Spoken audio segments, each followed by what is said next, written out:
은혜 받을 하나님의 말씀은 창세기 27장 41절에서 창세기 28장 4절까지의 말씀입니다. 창세기 27장 41절에서 창세기 28장 4절까지 말씀 교독합니다. 제가 먼저 읽습니다. 그 아비가 야곱에게 축복한 그 축복을 인하여 에서가 야곱을 미워하여 심중에 이르기를 아버지를 곡할 때가 가까웠은즉 내가 내 아우 야곱을 죽이리라 하였더니 하나는 이 말이 이브라임에 들리매 이에 보내어 다른 아들 야곱을 불러 그에게 이르되 내 형 에서에게 건너를 죽여 그 하늘 풀려가는 내 아들아 내 말을 쫓아 일어나 하란으로 가서 내 오라비 라반에게 피하여 내 형이 너와 풀리기까지 몇날 동안 그와 함께 내 형이 노가 풀려 내가 자기에게 행한 것을 잊어버리거든 내가 곧 보내어 너를 거기서 불러오리라 어찌 하루에 너희 둘을 이르랴 누가 이삭에게 이르되 내가 해 사람들의 딸들을 인하여 나의 생명이 부탁하되 야곱이 만일 연장을 받을 곧 그들과 같은 해 사람 딸 중 아내를 나의 생명이 내게 무슨 재미가 있겠느냐. 이삭이 야곱을 불러 그에게 축복하고 또 부탁하여 가로되 너는 가나안 사람의 딸 중에서 아내를 취하지 말고 일어나 마땅한 곳으로 가서 너희에게 그들의 집에 거기서 내 손자와 딸 중에서 아내를 취하라. 전능하신 하나님이 내게 복을 주어더러 생육하고 번성케 하사 너로 여러 족속을 이루게 하시고 내가 아내를 가진 복을 내게 주시되 너와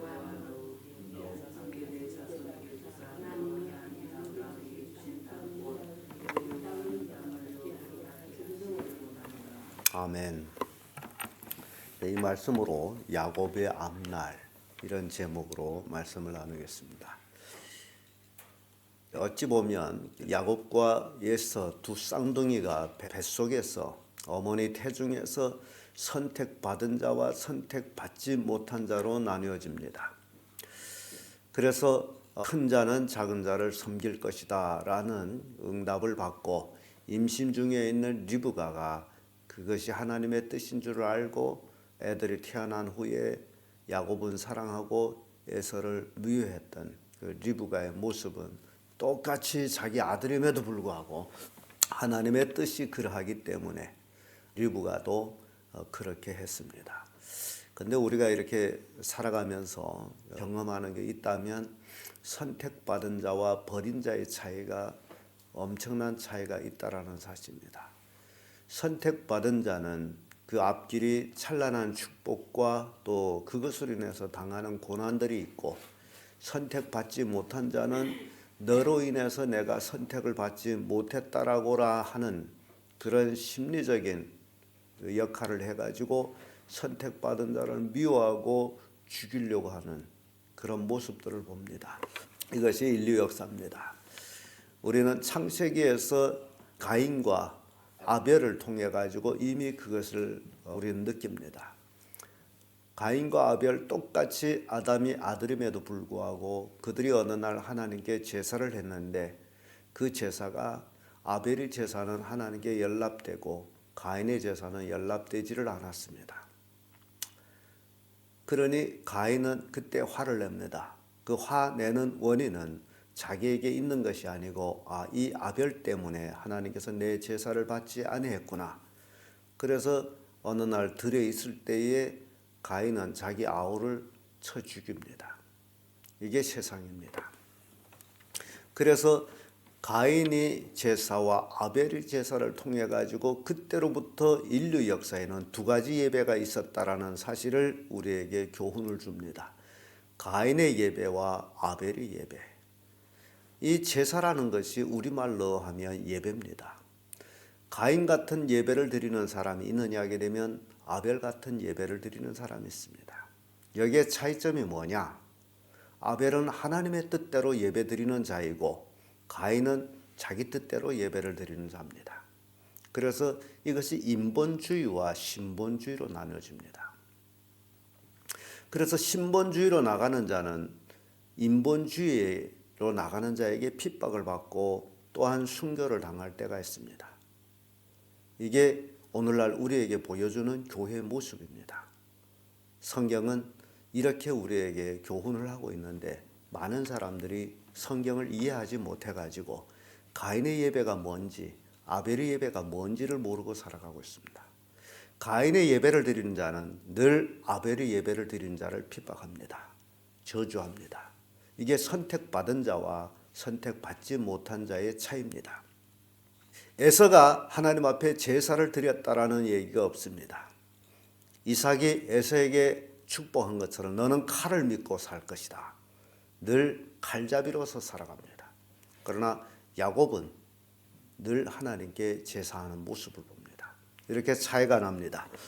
그래서 오늘 본문의 말씀을 통해 가지고 야곱의 앞날, 이게 선택받고 난 다음에 야곱의 앞날이 어떻게 되냐? 우리는 야곱의 앞날을 통해서 그 첫째가 분노하는 에서를 봅니다.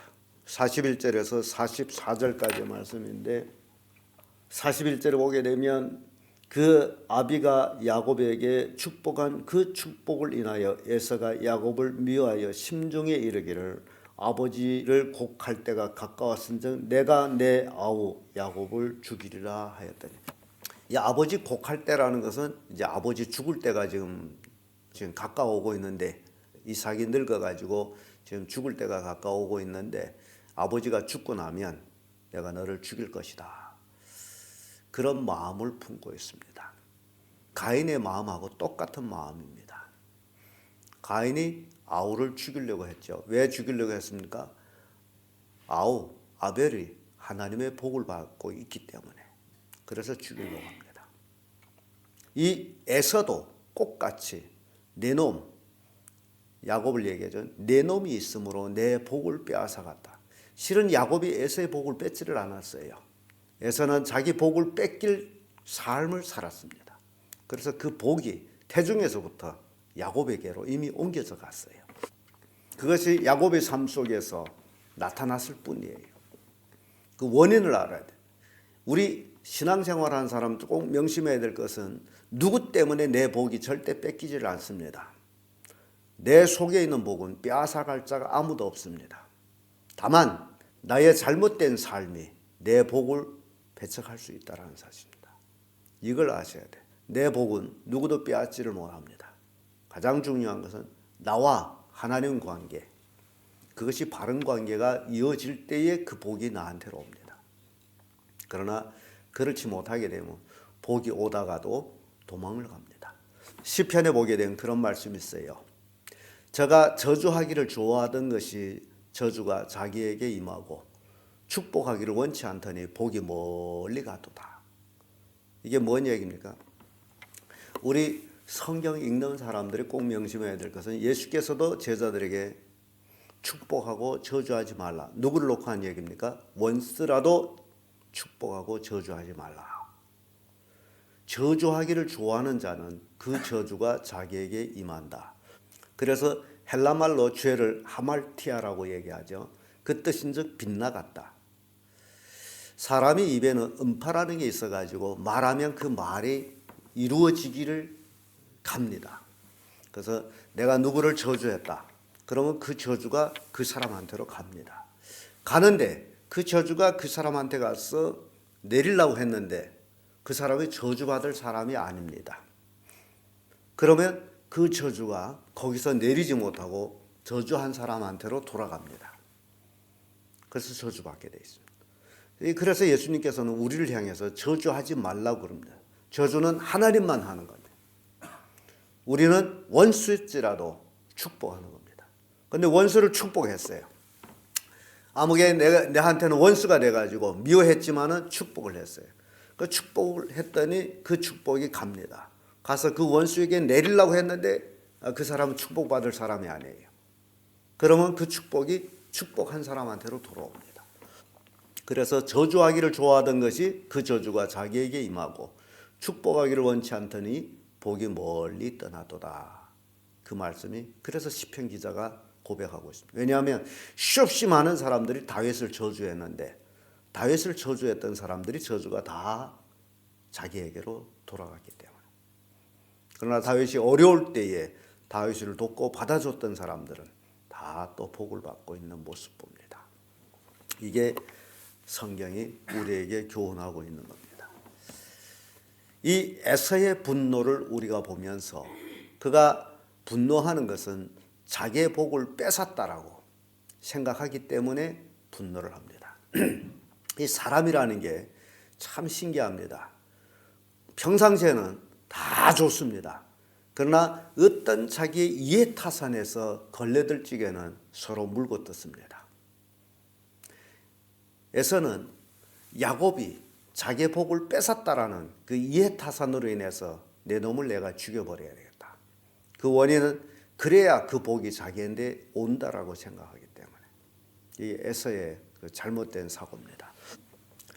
창세기 27장 40절을 보면 너는 칼을 믿고 생활하겠고 이삭이 에서를 축복하는 그 내용 중에 하나입니다. 칼을 잡고 칼을 믿고 생활하겠고 예수님은 그 잡히던 날 밤 베드로가 칼을 빼서 그 제사장의 종 말고의 귀를 쳤을 때에 칼을 집에 꽂으라고 해요. 칼 잡는 자는 칼로 망한다. 그래서 베드로가 그 말을 듣고 도망을 치죠. 칼을 잡는 자는 칼로 망한다. 이게 성경이 우리에게 주는 교훈입니다. 에서는 칼을 믿고 살 것이다. 그는 망할 것을 이미 예고된 것입니다. 아모스 1장 11절의 말씀 보면요, 이런 말씀이 나옵니다. 에돔이 서너 가지 죄를 인하여 내가 그 벌을 돌이키지 아니하리니 이는 저가 칼로 그 형제를 쫓아가며 긍휼을 버리며 노가 항상 맹렬하여 분을 끝없이 품었음이라. 에돔이 바로 에서의 족속들입니다. 에서의 후손들을 에돔이라고 그래요. 그 에돔 세일산에 거했기 때문에 이제 그들이 에돔이 에서의 자손들이에요.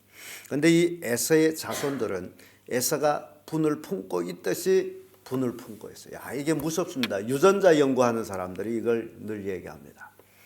그 자식이 아버지를 닮는 것은 그 아버지의 유전자가 자식한테 가기 때문이라는 겁니다.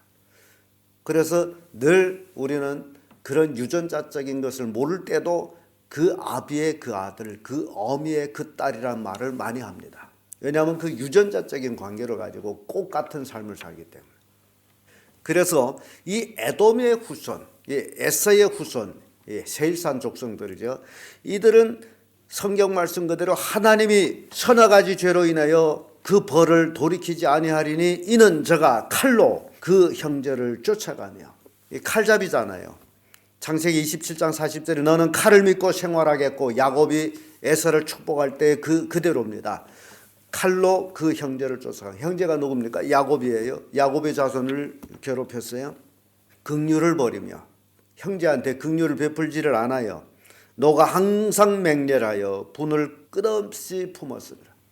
늘 그 에서의 마음에는 분이 꽉 차 있어요. 언제든지 야곱을 죽이려고 했던 그 심상, 그것이 그 자손들에게도 유전자로 넘어가 가지고 그 후손들이 계속해서 이스라엘 백성들을 괴롭혔습니다. 그래서 그것을 인해서 하나님께서 벌을 하겠다. 이게 분노한 에서에 대한 벌입니다. 성경은 우리에게 이렇게 분명한 교훈을 가르치고 있습니다. 두 번째로 야곱의 앞날 근심하는 리브가, 이제 어머니죠. 45절에서 46절까지의 말씀인데 46절의 말씀 보면 리브가가 이런 얘기합니다. 이삭에게 이르되 내가 햇사람의 딸을 인하여 내가 생명을 실하거늘 야곱이 만일 이 땅에서 딸들 곧 그들과 같은 햇사람의 딸 중에서 아내를 취하면 내 생명에 내게 무슨 재미가 있으리요? 라는 말씀합니다. 지금 야곱이 에서에게 죽임을 당할 그런 위기에 놓였습니다. 에서가 죽이려고 하는 그 마음을 리브가가 읽었습니다. 그래서 이제 야곱을 불러가지고 자기 오라비 집으로 보내기로 작정합니다. 어찌 내가 하루에 두 아들을 잃겠느냐 그러면서 형이 노가 풀리기까지 너 좀 삼촌 집에 외삼촌 집에 가 있거라. 여기선 참 재밌습니다. 44절에 내 형의 노가 풀리기까지 몇 날 동안 그와 함께 가라. 몇 날 동안. 어머니는 얼마간만 가 있으면 형이 노가 풀릴 것이다 라고 생각을 합니다. 그래서 가라. 근데 리브가도 사람인 것만큼 야곱이 가게 되면 그것이 정말 생이별이라는 것을 모르고 있었다는 사실이죠. 그래서 몇 날 가 있으라. 내가 어찌 하루에 두 아들을 잃겠느냐. 그러면서 그가 에서의 결혼을 굉장히 근심을 했어요. 왜냐하면 그 원하는 결혼이 아니기 때문에. 오늘날 우리 부모들이 이걸 잘 생각해요. 자식이 아무나 데려다가 결혼한다. 그건 아니에요. 에서가 아무나 데려다가 햇사람의 딸 중에 딸들을 둘을 데려다가 자기 아내를 삼았는데 그것이 이삭과 리브가에게 큰 근심거리가 됐습니다. 얘가 왜 저런 식으로 결혼할까? 근심을 했어요. 리브가는 야곱이 앞날에 대해서 근심합니다. 에서를 피해서 삼촌 집에 가야 되겠고 또 어떤 여자와 결혼해야 될는지 그걸 근심합니다. 이게 어머니의 근심이에요. 창세기 26장 35절도 그들이 이삭과 리브가의 마음을 근심케 하였더라. 그들이 하게 되면 에서가 취한 두 아내를 얘기합니다. 그들이 이삭과 야곱의 근심거리가 됐다. 왜냐하면 이 햇사람의 족속으로 아내를 삼은 것이. 잠언 31장 10절에는 이런 말씀이 있습니다. 누가 현숙한 여인을 찾아 얻겠느냐? 그 값은 진주보다 더하니라. 결혼이라는 것은 진주보다 더한 것을 얘기합니다.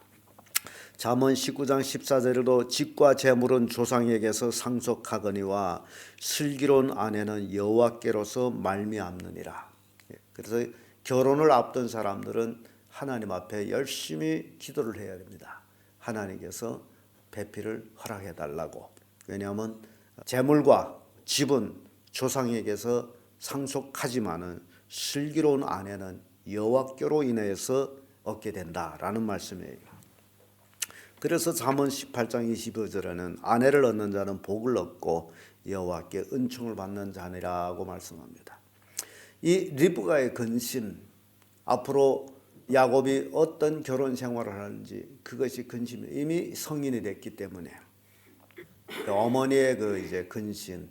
그래서 이 어머니 된 입장은요, 아버지 된 입장과 좀 다른 것이 있다면 자식을 위해서 자기가 배 아파 난 자식이기 때문에 정말 자식을 위해서 죽는 한이 있더라도 자식이 잘 되도록 기도하는 것이 어머니예요. 그 대표적인 어머니가 바로 모니카라는 어거스틴 어머니입니다. 그러면 아들이 방탕한 삶을 살 때에 그 아들을 위해서 장장 15년을 쉼없이 기도했더니 결국 그 아들이 회개하여 하나님께로 돌아왔고 기독교 역사상의 성자라고 불리는 아주 위대한 인물이 됐습니다. 그래서 어거스틴 어머니 모니카는 그가 책을 썼습니다. 기도의 자식은 결코 망하지 않는다. 여러분들이 자식이 망하는 것은 자식을 위해서 기도하지 아니했다라는 사실이에요. 기도의 자식은 결코 망하지 않는다. 리브가는 야곱을 위해서 얼마나 기도했겠냐라는 것을 우리는 능히 감을 잡을 수가 있습니다. 왜냐하면 자식을 위해서 근심한 어머니였기 때문에. 끝으로 야곱의 앞날은 당부하는 이삭입니다. 창세기 28장 1절에서 4절의 말씀인데 1절의 말씀 보면 이삭이 야곱을 불러 그에게 축복하고 또 부탁하여 가로되 너는 가나안 사람의 딸 중에서 아내를 취하지 말고. 이미 결론이 납니다. 야곱은 어디의 여자들로 아내를 삼지 말라? 가나안 땅 사람들로. 왜냐하면 가나안 땅은 하나님의 저주받은 자들이기 때문에 그 땅의 사람들은 안 되는 거예요. 왜냐하면 가나안 땅은 여호수아 때에 여호수아가 군대를 이끌어 들어와서 다 죽여버릴 사람들이라는 거예요. 성경은 괜히 있는 말씀이 아닙니다. 저주받은 자들을 택하지 말라. 그래서 당부를 하는 거예요. 그러면서 너는 일어나 바단 아람으로 가서 너희 외삼촌 조부 부두엘 집에 이르러 거기서 너희 외삼촌 라반의 딸 중에서 아내를 취하라. 지금 이제 아내가 취할 자리가 이제 결정이 됩니다. 넌 외삼촌 집에 가서 외삼촌 딸들과 결혼해라. 그 얘기예요. 그래서 외삼촌한테는 딸이 둘이 있어요. 큰 딸은 레아, 작은 딸은 라헬. 그래서 제가 이걸 보면서 그런 얘기를 생각합니다. 만약시 이 야곱과 에서 이 쌍둥이가 다 정말 신실하게 하나님의 말씀으로 아버지를 공경하며 부모의 근심거리가 되지 아니하고 지멋대로 결혼을 안 했더라면 아마 레아는 에서의 마누라가 되고 라헬은 야곱이 사랑하는 여자이므로 야곱이 마누라가 되지 않을까, 그런 생각은 없는 얘기지만 제 나름대로 그런 생각을 합니다. 왜냐하면 이 두 형제 사이는 늘 주고받는, 자식들을 주고받는 그런 관계였기 때문에 제가 하는 얘기예요. 그러면서 이삭이 전능하신 하나님이 내게 복을 주어 너로 생육하고 번성케 하사 너로 여러 족속을 이루게 하시고, 마치 이삭이 야곱이 앞날을 보듯이 얘기합니다. 야곱은 12아들을 낳게 되죠. 그러면서 4절의 말씀이 가장 중요합니다. 아브라함에게 허락하신 복을 내게 주시되 너와 함께한 네 자손에게 주사 너로 하나님이 아브라함에게 주신 땅 곧 너의 우구하는 땅을 유업으로 받게 하시기를 원하노라. 지금 야곱이 우구하는 땅, 지금은 에서의 낯을 피해서 이제 도망가는 신세입니다마는, 그러나 이 땅은 너와 내 자손에게 하나님이 주시기를 원하노라 라는 말씀이에요. 중요한 거는 창세기 36장 6절에 제가 어제도 말씀을 드렸습니다. 에서가 자기 아내들과 자기 자녀들과 자기 집의 모든 사람들과 가축과 자기 모든 짐승과 자기가 가나안 땅에서 얻은 모든 재물을 이끌고 그 동생 야곱을 떠나 타처로 갔으니 이에 에서 곧 에돔의 세일산에 가니라. 이 세일산은 굉장히 메마른 땅입니다. 야곱이 21년 동안 외삼촌 집에 가 있다가 돌아오고 난 후에 에서는 자기가 살던 그 땅에서 딴 곳으로 이사 갑니다.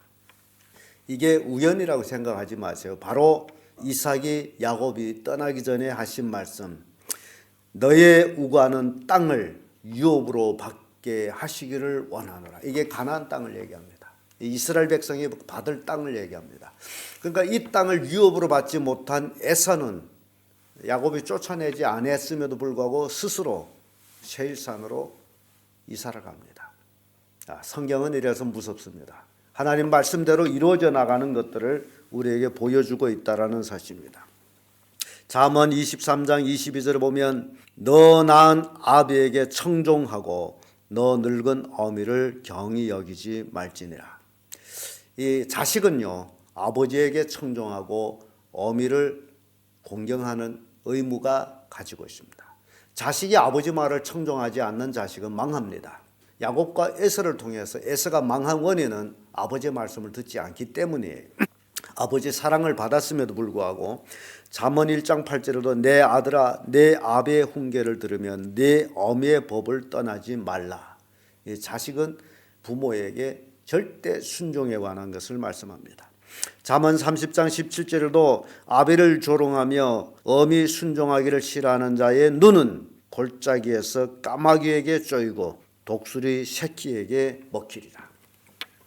부모를 거절하는 자는 망한다라는 것을, 까마귀한테 눈이 쫓기고 독수리한테 먹히고, 성경은 이미 이렇게 얘기했어요. 그래서 여러분들이 자녀들이 잘 되고 못 되는 것은 이미 여러분들은 아실 거예요. 부모의 말을 잘 듣느냐 잘 듣지 않느냐 이미 거기서 이미 끝났습니다. 복을 받을 자식이냐 받지 못할 자식이냐. 왜냐하면 자식에게 있어서는 부모는 눈에 보이는 하나님과 같기 때문입니다. 그걸 아셔야 돼.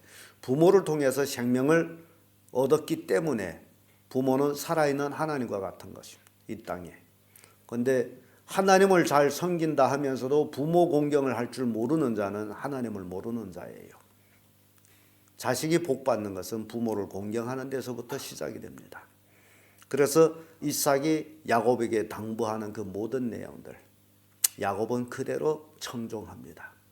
그러니 물론 돌아가는 길에 험난한 21년을 살아옵니다마는 그것도 역시 야곱을 강하게 하는, 연약한 야곱이 어머니 치맛자락에서 늘 맴돌다가 형의 압박을 통해서 어머니를 떠나서 삼촌집에 가서 머슴살이 같이 21년 동안 생활하면서 뼈를 굳히고 의지를 키워가는 그런 야곱을 보게 됩니다.